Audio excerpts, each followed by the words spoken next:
Les Noirs ont construit des pyramides, les Noirs ont inventé la médecine, la mathématique, ils ont ouvert la route vers l'espace, ils ont inventé la musique, ils ont connu Dieu avant tout autre peuple sur terre, puisque les autres n'ont fait que copier, puis falsifier. Pourtant, les livres d'histoire attribuent faussement des mérites aux autres par simple haine et jalousie de la peau noire. Dans l'histoire, les Grecs sont reconnus pour être à la base de la philosophie, de la mathématique, bref, les prouesses qui reviennent de fait et de droit aux Afro-Égyptiens se trouvent accordées aux Occidentaux par l'historien occidental.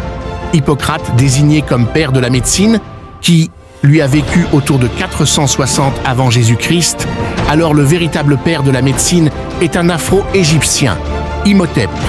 Imhotep qui, lui, a vécu au XXe siècle avant Jésus-Christ. Ainsi d'autres Grecs comme Platon, Pythagore, Thalès ont bénéficié de l'instruction en Égypte noire pendant de nombreuses années. Malheureusement, une fois rentrés chez eux, ils se sont malicieusement appropriés les connaissances reçues pour en faire les leurs.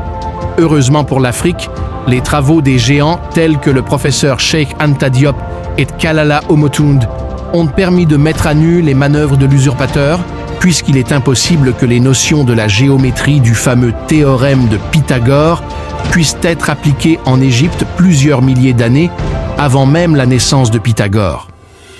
Il s'agit du plagiat organisé. Platon, pour sa part, a recommandé à ses disciples d'aller étudier en Égypte s'ils veulent découvrir la sagesse. Thalès, qui a étudié 22 ans en Égypte avant d'élaborer son théorème, fait partie d'une longue liste des soi-disant inventeurs occidentaux qui sont en réalité des simples copieurs ou usurpateurs. À la lumière de ce qui précède, il y a nécessité de réécrire l'histoire de l'humanité pour les générations futures. Et s'il y a le minimum de sérieux dans le chef des dirigeants africains, le système éducatif actuel dans la plupart des pays, qui, du reste, est colonial, doit tomber au profil de la vraie histoire de l'Afrique.